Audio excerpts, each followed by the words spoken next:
बिस्मिल्लाहिर्रहमानिर्रहीम। प्यारे बच्चों, आज का जो हमारा टॉपिक है दैट इज वेरी इंटरेस्टिंग, बड़ा इंटरेस्टिंग टॉपिक है।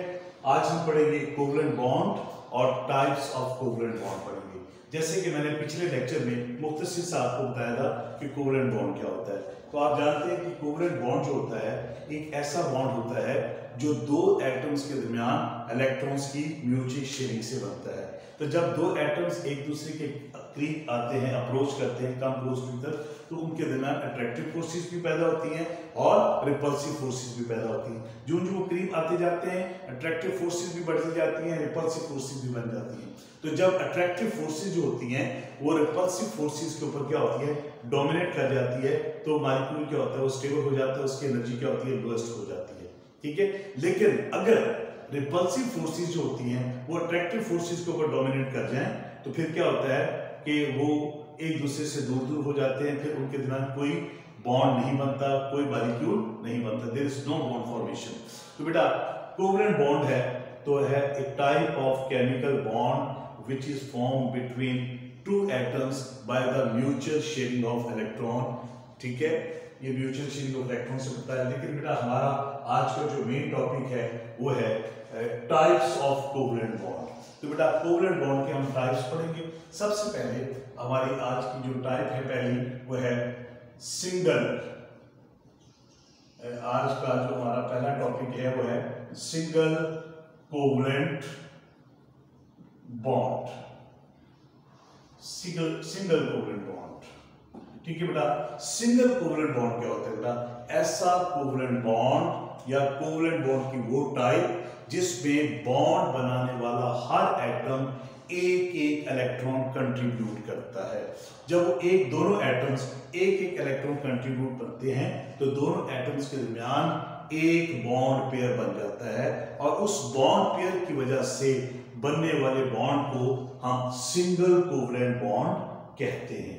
और सिंगल कोवलेंट बॉन्ड जो होता है उसको एक स्मॉल लाइन से जाहिर किया जाता है। ये स्मॉल लाइन जो है वो एक बॉन्ड पेयर को रिप्रेजेंट करती है। ठीक है, ये एक बॉन्ड पेयर को रिप्रेजेंट करती है। ठीक है, अब इसकी एग्जांपल देख लें। आपके पास हाइड्रोजन के दरमियान बनने वाला बॉन्ड, क्लोरीन के दरमियान बनने वाला बॉन्ड, उसके बाद आपके पास HCl के दरमियान बनने वाला बॉन्ड, मीथेन के दरमियान बनने वाला बॉन्ड, अमोनिया के दरमियान बनने वाला bond. A type of chemical bond in which each atom contributed one electron, so a one bond pair is formed due to one bond pair bond। ठीक है, the covalent bond which is formed is called single covalent bond। hydrogen, chlorine, HCl, methane, ammonia, these are the examples of single covalent bond। in all these molecules, ठीक है, a single covalent bond is formed। now I am going to explain the structures of these molecules। अगर आप hydrogen को देखें बेटे, hydrogen को देखें तो ये हाइड्रोजन का एक एटम है, ये हाइड्रोजन का दूसरा एटम है। तो जब ये एक दूसरे के करीब आते हैं, ठीक है, तो ये हाइड्रोजन का एक एटम है, ये हाइड्रोजन का दूसरा एटम है। ठीक है, तो अब इसमें क्या होता है कि ये एक इलेक्ट्रॉन्स का पेयर दे रहा है। ठीक है, एक इलेक्ट्रॉन ये दे रहा है, एक इलेक्ट्रॉन ये दे रहा है। तो आप गौर से देखें कि इसके दरमियान जो है ये एक बॉन्ड पेयर बन जाता है। इस बॉन्ड पेयर को, ठीक है, हम एक लाइन से ड्रा करते हैं, single line. This single line represent the covalent bond, single covalent bond. इसी तरह अगर आप क्लोरीन को देखें, आपके पास ये क्लोरीन का मॉलिक्यूल है। क्लोरीन के आउटरमोस्ट शेल में, इसके वैलेंस शेल में 7 इलेक्ट्रॉन्स होते हैं। ये आपके पास एक क्लोरीन का एटम है, ये आपके पास मैं बनाने जा रहा हूं, ये दूसरा क्लोरीन का एटम। ठीक है, इसके इलेक्ट्रॉन्स को मैं डॉट से रिप्रेजेंट कर रहा हूं। डॉट के इलेक्ट्रॉन्स को जाहिर करते हैं और क्रॉस के इलेक्ट्रॉन्स को जाहिर करते हैं। ये आपके पास क्लोरीन के एटम हो गए। तो जब हाइड्रोजन और क्लोरीन के एटम्स एक दूसरे के करीब आते हैं, ठीक है, तो ये आपके पास क्या है, ये एक क्लोरीन का एटम है बेटा और ये दूसरा क्लोरीन का एटम है। अच्छा, ये क्लोरीन का एटम एक इलेक्ट्रॉन्स कंट्रीब्यूट कर रहा है, ठीक है। और ये क्लोरीन भी एक इलेक्ट्रॉन कंट्रीब्यूट कर रहा है और ये क्लोरीन भी, तो दोनों क्लोरीन के एटम्स एक एक इलेक्ट्रॉन कंट्रीब्यूट करते हैं, ठीक है। अब एक एक इलेक्ट्रॉन्स क्या करते हैं बेटा, दोनों एक एक इलेक्ट्रॉन्स कंट्रीब्यूट करते हैं, ठीक है। इसकी अच्छा जी बेटे, ये हो गया आपके पास एक एक इलेक्ट्रॉन कंट्रीब्यूट कर रहे हैं, ठीक है। अब इस क्लोरीन के पास ये 6 इलेक्ट्रॉन्स हैं, बाकी दीज आर वैलेंस इलेक्ट्रॉन्स, ठीक है। ये वैलेंस इलेक्ट्रॉन्स होते हैं, ये बॉन्डिंग में हिस्सा नहीं लेते, और ये बाकी जो 6 क्रॉस हैं ये भी इलेक्ट्रॉन्स को जाहिर करें। तो बेटा गौर से देखिएगा कि इस क्लोरीन के दरमियान और इस क्लोरीन के दरमियान ये बॉन्ड पेयर बन रहा है। इस बॉन्ड पेयर को, ठीक है, एक स्मॉल लाइन से रिप्रेजेंट करते हैं। इसका क्या मतलब हुआ कि क्लोरीन के एक एटम और क्लोरीन के इस एटम के दरमियान क्या बनता है, ये सिंगल कोवलेंट बॉन्ड बनता है। अब इसको रेड कलर से जाहिर कर लें ताकि ये ज्यादा नुमाया हो जाए। तो बेटा एक क्लोरीन और दूसरे क्लोरीन के दरमियान क्या हुआ, ये बॉन्ड पेयर बन रहा है। इस बॉन्ड पेयर को हम क्या कहते हैं, एक स्मॉल लाइन से जाहिर करते हैं। आप इसको यू भी लिख सकते हैं बेटे, इसको आप यू भी लिख सकते हैं Cl2, ठीक है बेटा। इसको Cl2 भी लिख सकते हैं, ये क्लोरीन मॉलिक्यूल बन जाता है। तो बेटा क्लोरीन के एक एटम और क्लोरीन के दूसरे एटम के दरमियान ये बॉन्ड पेयर बनेगा, ठीक है। इस बॉन्ड पेयर की वजह से इसके दरमियान सिंगल कोवलेंट बॉन्ड पड़ जाएगा। अब इसी तरह देखिए बेटा, हमारे पास जो है, अगर आप CH4, बेटा CH4 जो है ये इसका नाम है मीथेन, ये मीथेन है गैस बेटा, या घर में जो गैस इस्तेमाल करते हैं तो उसका फार्मूला है बेटा। अगर मीथेन में देखें तो एक कार्बन है, उसके साथ 4 हाइड्रोजन है। ये आपके पास कार्बन है, अगर आप कार्बन को देखें तो उसके आउटर मोस्ट शेल में कितने इलेक्ट्रॉन्स होते हैं बेटा, 4 इलेक्ट्रॉन्स होते हैं। तो एक कार्बन के साथ 4 हाइड्रोजन के एटम कोवलेंटली जुड़े हुए हैं। अगर आप हाइड्रोजन को देखें तो इसके आउटर मोस्ट शेल में क्या होता है बेटा, ठीक है, एक इलेक्ट्रॉन होता है। और हाइड्रोजन के एटम्स कितने बेटा, इसमें 4 हाइड्रोजन के एटम्स हैं। आप इसको अगर क्रॉस से जाहिर करें तो ज्यादा बेहतर हो जाएगा। कार्बन के इलेक्ट्रॉन्स को हमने डॉट से जाहिर कर दिया। कार्बन के आउटर मोस्ट शेल में कितने होते हैं, 4 इलेक्ट्रॉन्स, 4 हाइड्रोजन के एटम्स हैं, हर एक के पास एक इलेक्ट्रॉन होता है। तो बेटा जब ये कार्बन के पास ये 4 इलेक्ट्रॉन्स हैं, there are 4 electrons in the outermost shell of carbon. तो जब इसके साथ हाइड्रोजन के एटम्स मिलते हैं तो हाइड्रोजन के एटम्स सेपरेटली अलग-अलग, हर हाइड्रोजन का एटम इसके साथ अलग-अलग क्या करता है, बॉन्डिंग बनाता है, ये बन जाता है। अब इस पे गौर से देखें तो ये आपके पास क्या है, एक कार्बन के साथ 4 हाइड्रोजन के एटम्स ने अलग-अलग बॉन्डिंग बनाई। तो इसके पास देखें आपके पास क्या है, एक बॉन्ड पेयर ये बन जाता है, एक बॉन्ड पेयर ये बन जाता है, एक बॉन्ड पेयर ये बन जाता है, एक बॉन्ड पेयर ये बन जाता है। तो इसका मतलब हुआ कि 4 हाइड्रोजन्स के और कार्बन के एटम्स के दरमियान अलग-अलग, ठीक है, 4 बॉन्ड पेयर्स बनते हैं। लिहाजा इनके दरमियान क्या हुआ, 4 अलग-अलग सिंगल कोवलेंट बॉन्ड बनते हैं। अगर आप इसको यूं भी लिख लें, इसको इस अंदाज में लिख लें कि ये कार्बन है और इस कार्बन के साथ, ठीक है, 4 हाइड्रोजन के एटम्स, 4 हाइड्रोजन के एटम जो हैं उन्होंने अलग-अलग सिंगल कोवलेंट बॉन्ड्स बनाए। ये रेड लाइंस जो हैं ये सिंगल कोवलेंट बॉन्ड्स को रिप्रेजेंट कर सकती हैं।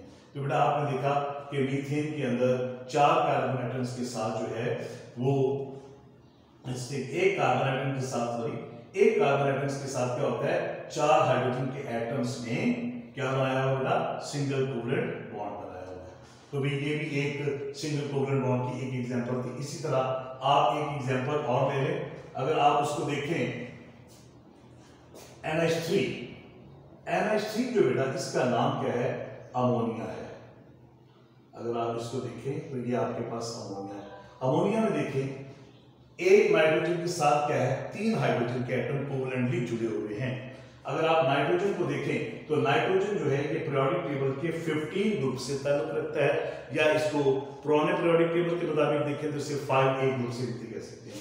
आप नाइट्रोजन को देखें तो नाइट्रोजन के पास जो होते हैं बेटा, इसके आउटर मोस्ट शेल में 5 इलेक्ट्रॉन्स होते हैं, इसके आउटर मोस्ट शेल में 5 इलेक्ट्रॉन्स होते हैं, ठीक है। जब इसके साथ हाइड्रोजन के एटम्स मिलते हैं, अगर आप 3 हाइड्रोजन के एटम तो हाइड्रोजन के आउटरमोस्ट शेल में कितने होता है, एक इलेक्ट्रॉन, ठीक है, एक इलेक्ट्रॉन होता है। तो बेटा क्या हुआ कि ये आपके पास नाइट्रोजन है, इसके आउटरमोस्ट शेल में कितने इलेक्ट्रॉन्स हैं बेटा, ठीक है, ये 5 इलेक्ट्रॉन्स है। तो इसके साथ 3 हाइड्रोजन के एटम्स इलेक्ट्रॉन्स की शेयरिंग करते हैं, ठीक है, और 3 जब हाइड्रोजन के एटम्स इसके साथ मिलते हैं तो 3 अलग अलग सिंगल कोवलेंट बॉन्ड बनाते हैं। तो इसमें गौर से देखें, नाइट्रोजन और इस हाइड्रोजन के अंदर एक बॉन्ड पेयर ये बन गया, एक बॉन्ड पेयर ये बन गया, एक बॉन्ड पेयर ये बन गया। तो बेटा नाइट्रोजन के साथ, नाइट्रोजन के एक एटम के साथ हाइड्रोजन के 3 एटम जो हैं वो अलग अलग बॉन्ड पेयर्स बना रहे हैं, सिंगल कोवलेंट बॉन्ड बना रहे हैं। तो आप इसको यूं देख लें, इसको हम यूं भी लिख सकते हैं, ठीक है, कि ये आपके पास नाइट्रोजन है, ये नाइट्रोजन के पास, अगर आप इसको देख लें, जहां जरा ये थोड़ा सा बोर्ड में प्रॉब्लम है, कोई बात नहीं, आप इसको रब कर लें, ऊपर वाला मीथेन वाला, मीथेन की स्ट्रक्चर को रब कर लें ताकि हम इसके सामने इसको बना सकें। ठीक हो गया बेटा, तो ये आपके पास था हाइड्रोजन, ठीक हो गया। अब ये देखिए जरा, ये आपके पास नाइट्रोजन है, इस नाइट्रोजन के साथ 1 2 और ये 3, बेटा ये 3 क्या है, हाइड्रोजन के एटम है। एक यहां सिंगल कोवलेंट बॉन्ड है, एक यहां बन रहा है, एक यहां बन रहा है। अब जबकि नाइट्रोजन के पास ये वाला एक पेयर ऐसा भी है जो बॉन्डिंग में हिस्सा नहीं ले रहा, इसे नॉन बॉन्डेड इलेक्ट्रॉन पेयर कहते हैं। इसे क्या कहते हैं, नॉन बॉन्डेड इलेक्ट्रॉन पेयर। ये ऐसा इलेक्ट्रॉन्स का पेयर है जो बॉन्डिंग में हिस्सा नहीं लेता, इसे हम लोन पेयर भी कह देते हैं। Non bonded electron pair is also called lone pair, ये बॉन्डिंग में हिस्सा नहीं लेता। आप इसको आप मॉलिक्यूल की शक्ल में लिखिए तो इससे आप NH3 भी लिख सकते हैं। तो बेटा these are the different examples of single covalent bond. इसी तरह HCl के दरमियान, HCl के अंदर देखें तो हाइड्रोजन और क्लोरीन के दरमियान भी क्या होता है, एक बॉन्ड पेयर बनता है। हाइड्रोजन भी एक इलेक्ट्रॉन्स का पेयर देता है और क्लोरीन भी एक देता है, तो इसके दरमियान एक बॉन्ड पेयर बनता है। इस बॉन्ड पेयर की वजह से जो बॉन्ड बनता है उसे सिंगल कोवलेंट बॉन्ड कह सकते हैं। आप इसको यहाँ थोड़ी सी स्पेस मिलेगी मुझे, यहाँ लिख लेता हूँ आपको। अगर आप हाइड्रोजन को देखें तो हाइड्रोजन के आउटरमोस्ट शेल में क्या होता है बेटा, एक इलेक्ट्रॉन होता है। अगर आप क्लोरीन को देखें तो क्लोरीन के जो आउटरमोस्ट शेल होता है, आखिरी शेल, उसमें 7 इलेक्ट्रॉन्स होते हैं, इसमें 7 इलेक्ट्रॉन्स होते हैं। तो बेटा इसको आप यूं लिख लें कि ये आपके पास है, ठीक है बेटा। थोड़ी सी स्पेस और बना लेते हैं बेटा, हम इसको रख कर भी मेरा बेटा, ये देखें तो आपके पास क्या हुआ कि हाइड्रोजन और क्लोरीन के दरमियान बॉन्ड बनेगा। अब देखें क्लोरीन एक इलेक्ट्रॉन क्या कर रहा है, कंट्रीब्यूट कर रहा है, और हाइड्रोजन भी एक दे रहा है, जबकि क्लोरीन के पास ये 6 इलेक्ट्रॉन्स और भी हैं। ये नॉन बॉन्डेड इलेक्ट्रॉन्स है, ये बॉन्डिंग में हिस्सा नहीं ले। तो इसमें देखिए गौर से, तो ये वाला बॉन्ड पेयर है, this is the bond pair, जिसमें से एक इलेक्ट्रॉन हाइड्रोजन का है और बेटे एक इलेक्ट्रॉन किसका है, क्लोरीन का है।